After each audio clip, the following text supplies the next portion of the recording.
Assalamualaikum warahmatullahi wabarakatuh. Selamat malam dan salam sejahtera untuk semuanya. Bismillahirrahmanirrahim. Negara hukum menempatkan hukum sebagai rujukan utama untuk memastikan hadir rasa keadilan, memberikan kebermanfaatan, dan memberikan kepastian kepada semua. Ini harus dipegang teguh oleh pemegang kekuasaan, baik yang di puncak dan seluruh jajaran. Tapi apa yang terjadi? Banyak aturan ditekuk sesuai dengan kepentingan yang sedang memegang kekuasaan. Apakah ini akan diteruskan? Tidak. Ini harus diubah. Ini harus dikembalikan. Kemudian kita menyaksikan betapa pada hari-hari ini tatanan ketika kita menyelenggarakan pemerintahan sering tidak sesuai dengan prinsip-prinsip hukum yang kita pegang. Karena itulah kami melihat perubahan ini harus kita kembalikan. Negara ini adalah negara hukum, bukan negara kekuasaan. Dalam negara hukum, kekuasaan diatur oleh hukum. Dalam negara kekuasaan, hukum diatur oleh penguasa. Dan kita tidak menginginkan itu terjadi. Pada saat ini, kalau kita lihat hukum itu harusnya tegak begini. Inilah hukum.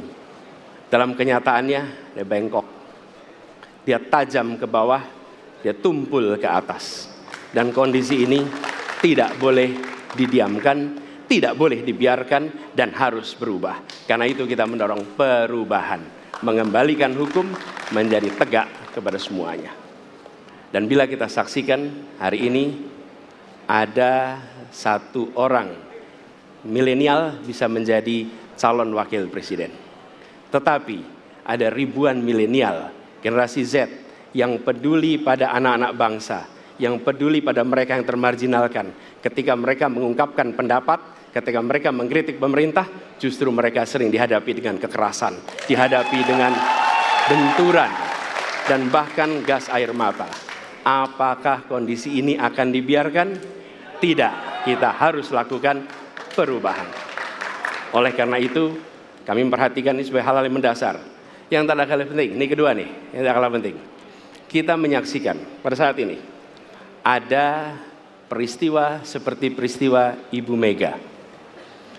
Ibu Mega Suryani Dewi, seorang ibu rumah tangga yang mengalami kekerasan rumah tangga, lapor pada negara, tidak diperhatikan, dan dia meninggal korban kekerasan. Apakah akan dibiarkan? Tidak, ini harus diubah.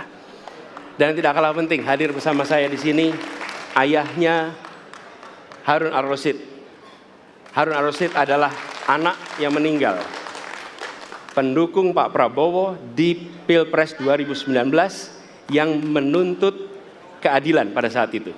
Protes hasil pemilu. Apa yang terjadi? Dia tewas sampai dengan hari ini tidak ada kejelasan. Apakah ini akan dibiarkan? Tidak, ini harus diubah. Karena itu, kami mendedikasikan diri hadir untuk memberikan komitmen bahwa dari puncak sampai ke bawah kami akan tegakkan hukum pada siapa saja. Kami kembalikan marwah kehidupan bernegara yang menempatkan hukum sebagai tempat yang paling tinggi. Dan ketentuan itu berlaku kepada semua, termasuk ketika menyangkut urusan ASN, menyangkut urusan TNI dan Polri. Terima kasih. Assalamualaikum warahmatullahi wabarakatuh. Terima kasih. Bismillahirrahmanirrahim. Assalamualaikum warahmatullahi wabarakatuh. Salam sejahtera kita sekalian. Shalom, Om Swastiastu, Namo Buddhaya, salam kebajikan. Terima kasih kesempatan yang diberikan kepada saya untuk menyampaikan visi dan misi. Kami menempatkan hukum, HAM, perbaikan pelayanan pemerintahan, pemberantasan korupsi, perlindungan terhadap semua kelompok di masyarakat sebagai sesuatu yang sangat penting. Karena itu dalam visi misi kita hal-hal ini ditaruh di paling atas. Kita sadar dan saya sadar sejak muda saya telah mengangkat sumpah untuk membela Pancasila dan Undang-Undang Dasar 45. Di dalam Undang-Undang Dasar 45, di situ pendiri-pendiri bangsa kita mendirikan sebuah republik.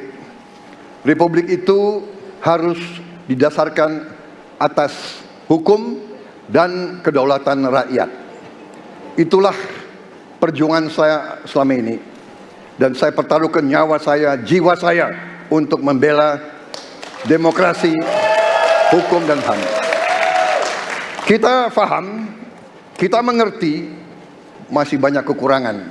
Tetapi kita harus bersyukur di tengah dunia yang penuh tantangan ketidakpastian, di mana terjadi perang di mana-mana, di mana negara-negara begitu banyak yang terjadi perang saudara, kerusuhan, Indonesia masih aman, Indonesia masih damai, Indonesia masih terkendali, harga-harga masih terkendali, ekonomi untuk rakyat kita masih aman.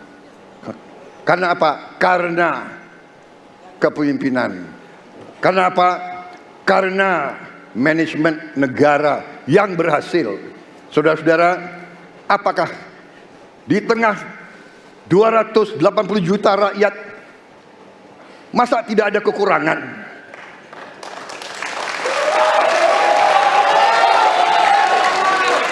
Tetapi kita harus arif, kita harus dewasa, dan kita tidak boleh munafik.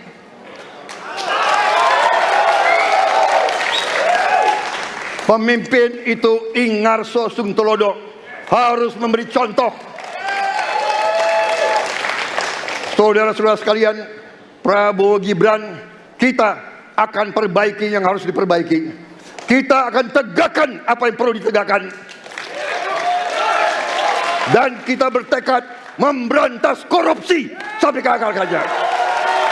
Memberantas korupsi sampai ke akar-akarnya. Saudara-saudara sekalian, saya kira demikian yang ingin saya sampaikan.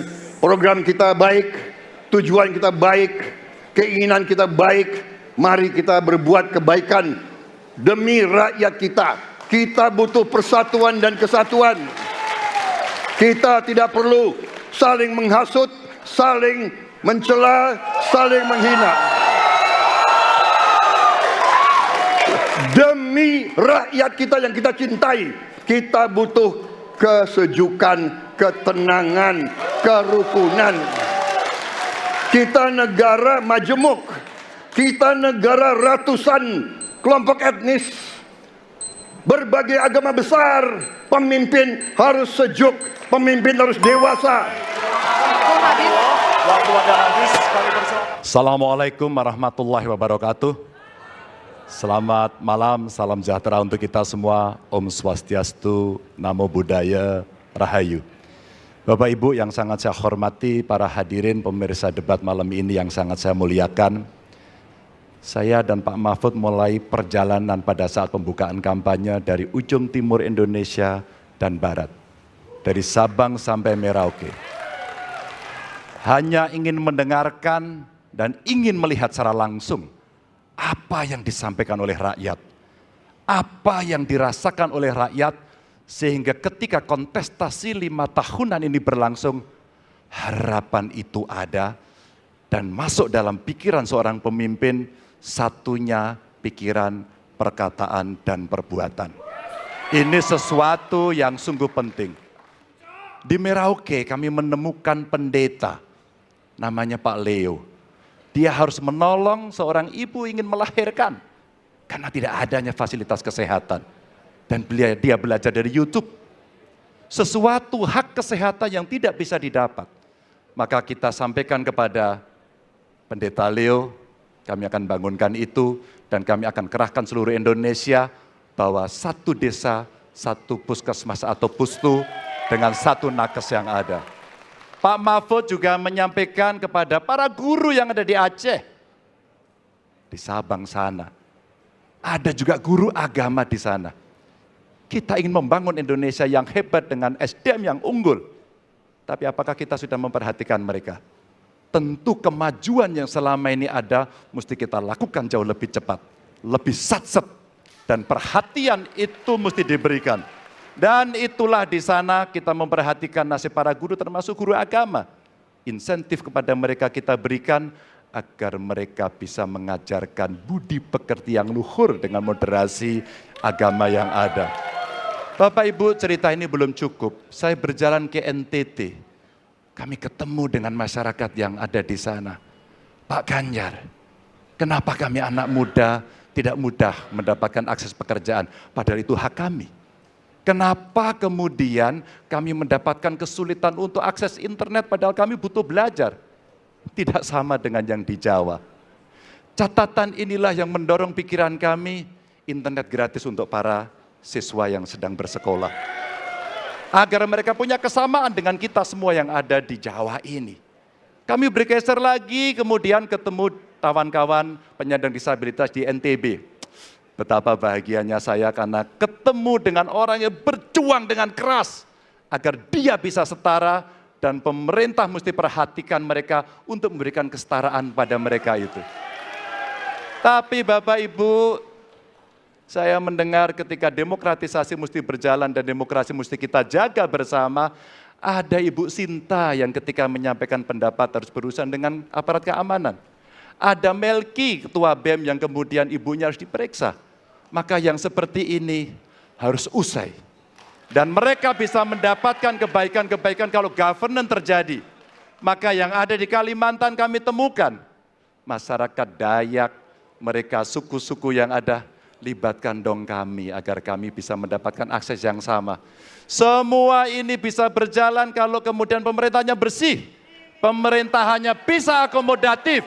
Dan kita sikat korupsi itu tidak dengan kata-kata, dengan keseriusan.